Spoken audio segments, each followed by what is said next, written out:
guess what? We are willing to even die to give our lives for a person, Jesus. Now, what is the mindset and mentality of somebody who's willing to do that? I want to turn you to 1 Timothy chapter 1, and here's the background. 2 Timothy, chapter 1. Here's the background.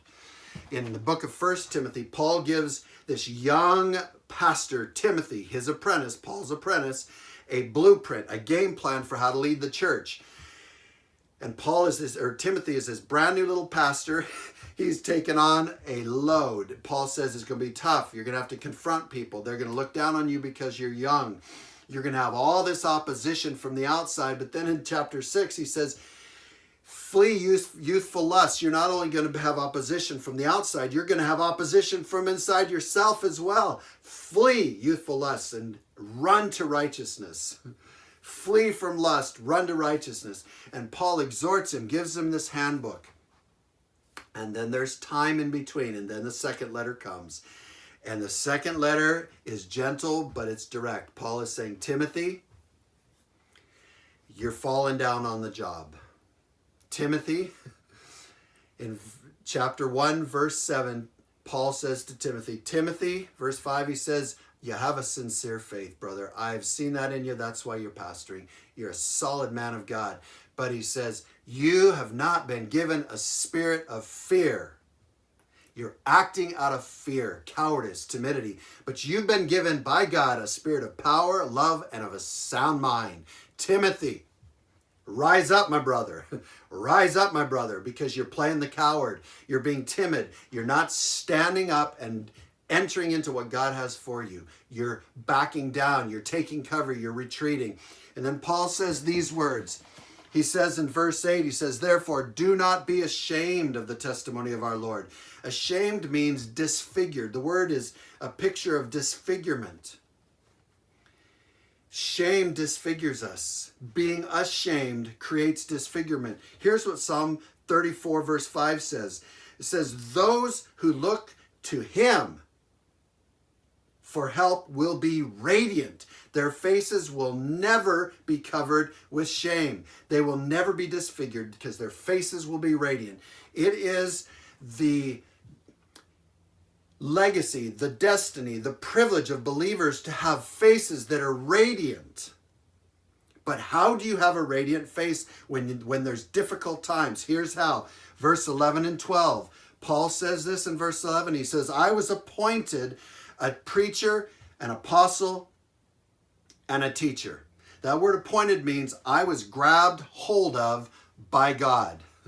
I was grabbed hold of by God. And back in verse 8, he says to Timothy, do not be ashamed of the testimony of our Lord or of me, his prisoner, but join with me in suffering for the gospel according to the power of God. Whenever we suffer, God doesn't abandon us. God comes in with his power and enables us, strengthens us. That's what 2 Corinthians chapter 12 says. My grace is sufficient, for my power is perfected in your weakness. If we're suffering, you guarantee God's power is going to be there. So Paul says, I'm suffering, and I didn't sign up for this. I was appointed. God grabbed hold of me. He recruited me. He drafted me into this. I didn't sign up for all this. I had a great life going before all of this. I had position and power and prestige, and people looked up to me. And I was killing Christians, but in my line of work, that was highly admired. But I swapped all of it to follow Jesus when Jesus grabbed hold of me. And he says, for this reason, because I've been grabbed hold of by God, I also suffer. In other words, suffering is part of the package. Verse 12, but I am not ashamed. I'm not disfigured. For I know whom I have believed. That word know means I know by experience. God has proven himself over and over and over. My whole story is a testimony of the greatness, the faithfulness, the goodness, the power, the intervention, the provision of God when I'm down to nothing. It's my whole story, Paul says. I know whom I have believed, and I'm convinced, I'm absolutely confident. How would you love that to be your story in your walk with God? I'm absolutely confident in this God that I follow. I'm convinced that he is able. That's the word dunatos, which is kissing cousins to dunamis, which is the word for dynamite. What is he saying? I'm absolutely confident in this God. He has a track record, and I know he's got an arsenal. He's got the firepower to guard what I have entrusted to him until that day. What does that mean? I have a track record with God. He grabbed hold of me, but I am not disfigured or ashamed of him because I have an experience with him. I have knowledge of him. He has been faithful. He has been awesome. He has provided. He has rescued. And he has the firepower to continue to do it and to guard what I have entrusted. That means what I have set in front of him, what I have set at his feet. What was that? His whole life.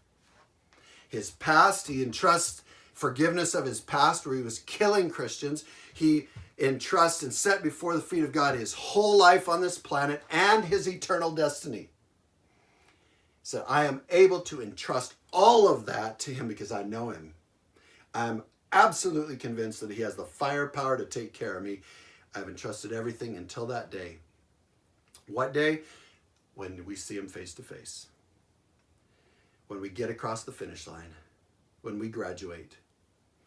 Friends, we are willing to die for a person.